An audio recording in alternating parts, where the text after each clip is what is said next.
Assalamualaikum warahmatullahi wabarakatuh. Alhamdulillahirabbil alamin wa bihi nasta'in wa ala umurid dunya waddin wa salatu wassalamu ala asrofil anbiya'i wal mursalin wa ala alihi wa sahbihi ajmain. Amma ba'd. Pertama-tama, marilah kita panjatkan puji dan syukur kepada Allah Subhanahu wa Ta'ala yang telah memberikan kita beribu-ribu nikmat, yaitu nikmat iman dan Islam. Salawat serta salam tak lupa tercurah limpahkan kepada junjungan kita, Nabi besar Muhammad Sallallahu Alaihi Wasallam, yang telah membawa kita dari zaman kegelapan hingga zaman terang benderang. Pada kesempatan kali ini, saya akan menyampaikan sebuah kultum yang berjudul Keistimewaan Berdoa di Bulan Ramadan. Saudaraku sekalian, doa adalah suatu keajaiban. Mengapa demikian? Karena Allah Subhanahu wa Ta'ala memberikan keajaiban-keajaiban dalam hidup kita adalah dengan doa-doa kita.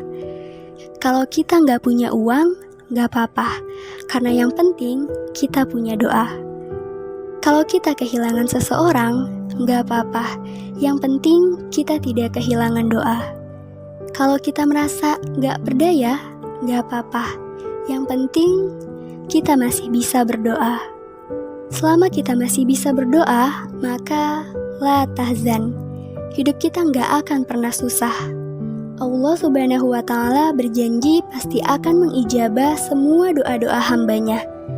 Jadi, orang yang beriman hidupnya tidak akan pernah susah ketika dia bisa berdoa kepada Allah Subhanahu wa Ta'ala.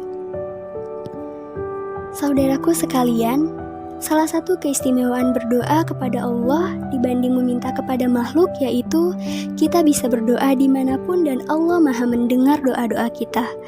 Allah itu ala kulli syai'in qadir. Pasti mampu menolong kita. Kita nggak perlu datang jauh-jauh untuk meminta, karena Allah bersama kita dimanapun kita berada.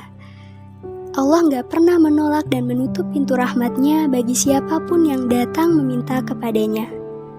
Maka dari itu, di bulan Ramadan ini, marilah kita memperbanyak doa kepada Allah Subhanahu wa Ta'ala. Dalam Quran Surat Al-Baqarah ayat 186, Allah berjanji kepada kita, "Aku pasti akan mengijabah doa hamba-hambaku yang berdoa kepadaku." Syaratnya cuma satu, yaitu berpuasa.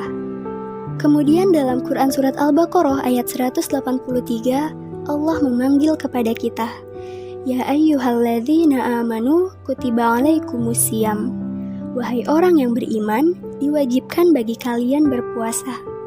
Maka dari itu, marilah kita penuhi panggilan Allah itu. Karena ketika kita sedang dalam keadaan memenuhi panggilan Allah, yaitu berpuasa, maka doa kita pasti akan diijabah oleh Allah Subhanahu wa Ta'ala. Itulah mengapa ketika kita membaca sejarah kehidupan Nabi Muhammad SAW, ketika datang bulan Ramadan, Nabi banyak sekali berdoa. Nabi selalu berdoa sejak awal Ramadan sampai akhir Ramadan. Nabi mengajarkan kita untuk berdoa di akhir Ramadan, yaitu doa Lailatul Qadar. Nabi Shallallahu Alaihi Wasallam berkata kepada Sayyidah Aisyah, "Wahai Aisyah, jika engkau mendapati malam Lailatul Qadar, maka berdoalah dengan kalimat Allahumma innaka afuwun tuhibbul afwa fa'fu anni," yang artinya, "Ya Allah, sesungguhnya Engkaulah Zat yang Maha Pemaaf. Engkau suka memaafkan, maka maafkanlah kami." Itulah doa di akhir-akhir Ramadan. Dan di sepanjang bulan Ramadan, Nabi memperbanyak doa-doa kebaikan. Artinya, marilah kita perbanyak doa di sepanjang Ramadan. Mintalah apapun kepada Allah, dan ketika kita berdoa, maka akan muncul rasa yakin dalam hati kita tentang dua hal. Yang pertama yaitu Allah nggak mungkin menolak doa hambanya. Dan yang kedua, Allah pasti mampu memperkenankan keinginan hambanya.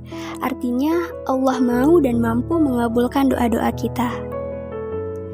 Dalam hadis tentang Ramadan, ternyata di dalam bulan Ramadan ada banyak sekali kesempatan berdoa yang diijabah oleh Allah Subhanahu wa Ta'ala. Salah satunya yaitu berdoa ketika waktu sahur dan waktu berbuka puasa. Maka pergunakanlah kedua waktu itu untuk meminta ampunan kepada Allah. Maka Allah akan mengampuni dosa-dosa kita. Amin, amin, ya rabbal alamin. Saudaraku sekalian, marilah kita habiskan siang dan malam Ramadan kita dengan berdoa dan bermunajat kepada Allah Subhanahu wa Ta'ala. Jangan sampai kita sia-siakan kesempatan berharga di bulan Ramadan ini, karena sungguh kita termasuk orang yang merugi. Hanya itu kultum yang dapat saya sampaikan, kurang lebihnya mohon dimaafkan. Wabillahi taufiq wal hidayah. Wassalamualaikum warahmatullahi wabarakatuh.